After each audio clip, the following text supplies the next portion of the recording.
Hi, boys and girls. This is Ms. Kathy. I'm so happy you've joined me today for another story just for you. Eliezer's Secret Mission. Years went by, and Abraham got very old. After his wife Sarah died, Abraham knew it was time for his son Isaac to be married and start his own family. In those days, fathers found wives and husbands for their children. So Abraham called his oldest friend and servant Eliezer to his tent and said, "Since I am too old to go in search, I want you to find a wife for Isaac. Promise me that you won't pick a woman from around here. Go back to my country where my relatives live and look for a wife there." Eliezer asked, "What if no young woman wants to move here? Should I take Isaac back there to live near your family?" Abraham shook his head. No, this is the land God gave me. He wants Isaac and his children to live here. Go and search for a wife for Isaac. God will send an angel to help you." Eliezer said, "I promise. I will travel back to your family and look for a wife for Isaac." Then he made a plan. "I'll take many beautiful gifts with me to show that Isaac is a rich and kind man." Eliezer gathered so many gifts he had to take 10 camels to carry them all. After a long trip across the desert, Eliezer came to the city of Nahor. He led his camels to the city well and prayed, "Lord, show me if any of the young women who come to this well for water are right for Isaac. I will ask, 'May I have a drink of water?' Let the right woman answer, 'Yes,' and let me get water for your camels also. Then I will know that she is the right woman for Isaac." Before Eliezer even finished praying, a young woman named Rebekah came to the well carrying her water jar. Eliezer went to her and asked, "Please, may I have a drink from your water jar?" "Yes," Rebekah answered. As soon as Eliezer had finished, she added, "I will get water for your camels also." She dipped her jar into the well again, then emptied it into the camel's trough. She had to empty her jar many times before the camels stopped drinking. Eliezer was amazed that God had answered his prayer so quickly. When Rebekah was finished, Eliezer gave her some gifts and asked, "Who is your father?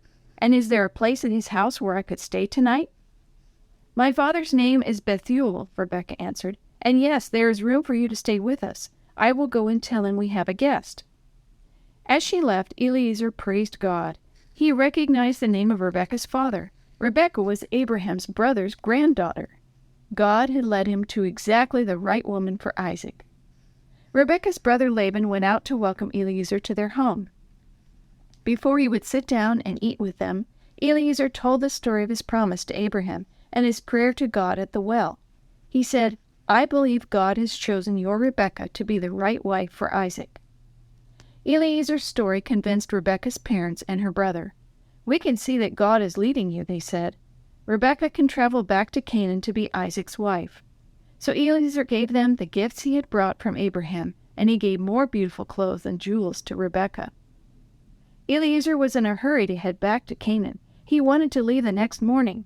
"No, please wait and rest a few days," Laban and his mother asked. "Please don't take Rebekah away from us quickly." "But I want to rush back to show Abraham that God has blessed us and helped me keep my promise to him," Eliezer explained. Laban discussed it with his mother.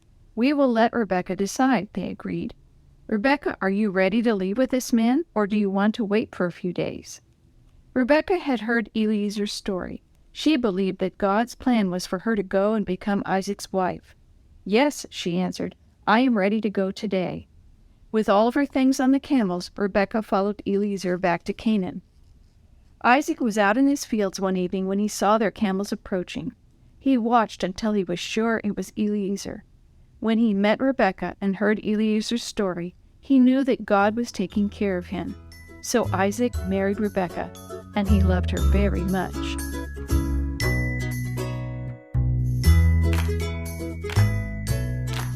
The story you have heard today is from the Shoebox Kids Bible Stories, written by Jerry D. Thomas and used with permission from the Pacific Press Publishing Association. If you're interested in any other books published by the Seventh-day Adventist Church, please visit AdventistBookCenter.com or call 1-800-765-6955.